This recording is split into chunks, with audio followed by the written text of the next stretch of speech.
And 2 days later, the industry held a big press conference. And at that press conference, they reassured the public in no uncertain terms that there were literally thousands of studies that had been done to prove that cell phones were safe and that there was nothing to worry about. And the media said, well, that's good news. Where are the studies? And they didn't have any. And they tried to show the media studies of microwave ovens. And even the media could figure out that you don't put a microwave oven next to the side of your head.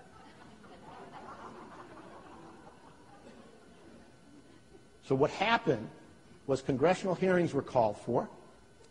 And during those congressional hearings, it became clear that cell phones had not been tested for safety, that we had no idea whether or not they were indeed safe.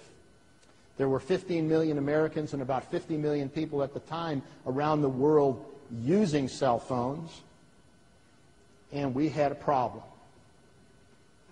So the industry stepped up to the plate and said, we'll put what became $28.5 million into a research fund. And that research fund will be used to study the safety of cell phones. And the deal was that if the government doesn't regulate us until the research is done, then we have a deal. And of course, that deal was struck. This big program was put together. I was the person who they gave the $28.5 million to. We went forward and did work. Now, let's jump ahead to today. Today, we have 2 times 10 to the 9th people using cell phones, which is 10 to the 9th less than a gazillion. Okay?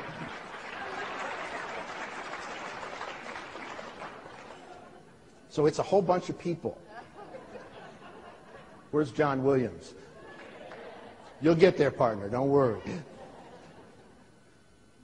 So we have 2 billion people now using a technology that we don't yet understand completely about safety.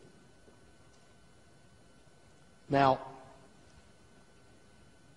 what we know is that radio frequency radiation is unlike any other type of radiation that the human organism has ever seen. So that we have not been able to adapt a compensation mechanism to protect us from electromagnetic radiation. And that is electromagnetic radiation in all 3 effect windows. What we know is that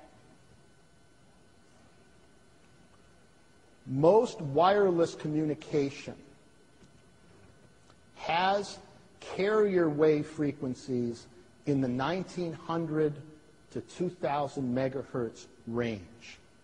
Now, your heart beats at 2 hertz, 2 cycles per second. 1900 megahertz is 1900 million cycles per second.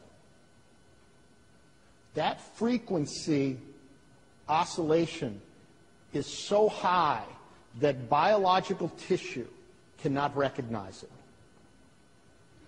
So that on that basis, radio waves in and of themselves simply pass through human being without doing damage. The problem is that those radio waves don't exist in nature, and the only way they exist in real life is with information on them. With information on them. Now, when I was a young boy, my mother had a clothesline that was on pulleys. So you pull the clothesline, and the clothes would go out, and then you pull it back, and the clothes would come back in. Now, The way the 1900 megahertz carrier wave works is like that clothesline. It is the clothesline that carries the signal from a cell phone, from a PDA, from a wireless computer hookup to a base station. So that is the clothesline, the carrier wave. But your body can't see the clothesline. Now, when you put clothes on the clothesline, it is the equivalent of putting data packets on a carrier wave. Because it's necessary for information to be interpreted from your cell phone to the person who's answering the phone at the other side. In order for that to happen, information is put in packets, and those packets are put on the carrier wave. And it's the equivalent of having that clothesline full of clothes, and you pull it rapidly. And as it's moving through space, those clothes start to wave back and forth. And that's exactly what happens with the information secondary wave. It begins to oscillate on top of the carrier wave in the hertz range, and that can be recognized by the human body. So that the first take-home point is that the danger comes from information-carrying radio waves. Anytime you have a communication device that is sending information somewhere, it is packeted information, and that packeted information forms a secondary wave that is recognized by the body. Now, how is the information recognized? Well, it all goes down to the cell. And the cell membrane has protein sensors on the outside of the cell membrane that vibrate. And when this information-carrying wave comes in the vicinity of the vibrating protein, they communicate with each other.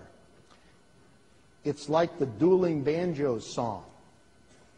The incoming wave goes da-da-da-dum-dum, and then the protein vibrator goes da-da-da-dum-dum, and then the other one goes da-da-da-da-da, and then the protein thing goes da-da-da-da-da, and there's recognition.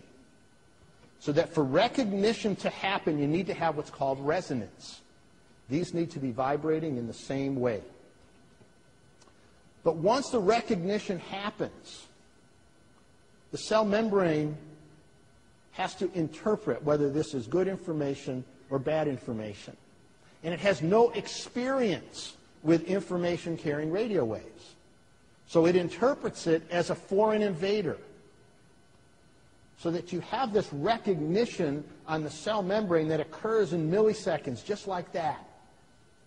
It takes about 3 to 5 seconds for the interpretation to happen. The cell membrane trying to figure out whether this is good or bad.